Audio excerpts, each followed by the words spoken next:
In this TSIM quick reference, we're going to talk to you about the all or some option. And if you hover over it, it says all imprints.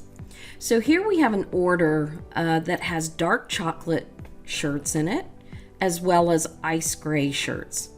Now, we've already added the imprint for the ice gray shirts. They're getting black ink, but the dark chocolate are getting white ink. So we're going to create a new from existing art to show that the white ink is going on the dark chocolate. So I'm going to click on the plus sign here, and I'm going to say new from existing, and I'm going to pick the one that says black on ice, but then we're going to switch it up and we're going to say white ink on dark chocolate shirts. And then we can go through and just make sure everything is correct. If you hit the save and edit, you can go and look at the logo and so on. And we'll just go ahead and add that. So now we have two screen charges, we have two screen imprint lines, but notice it's basically showing that both of these imprints is going on both of the shirts. We don't want that. We want the dark chocolate to get this imprint, and we want the ice gray shirts to get this imprint. So we're going to come up here to the top where the dark chocolate shirts are, and we're going to click on the all button, and then we're going to turn off the imprint that's for the ice gray shirts, and I'll go ahead and submit that.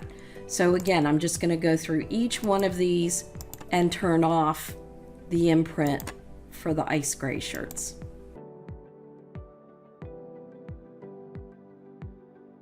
Now on the ice gray shirts, we have to turn off the imprint for the dark chocolate.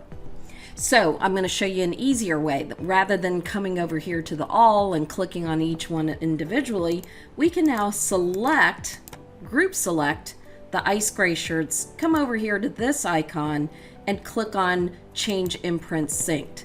And then all we're going to do is click off the one that says ice gray shirts and hit save.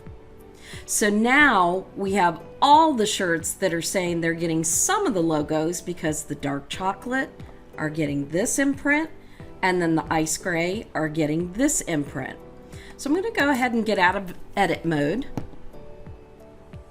And let's go ahead and look at the work order. And we actually want to open the imprint detail. And so here, the black ink on gray shirts, and then here the white ink on chocolate shirts. So I hope this little tip helped you out tremendously. Just don't forget about the all or some option, and again, make sure you're using that quick feature where you can multiple select the items and switch up the logo very quickly. Thanks for watching.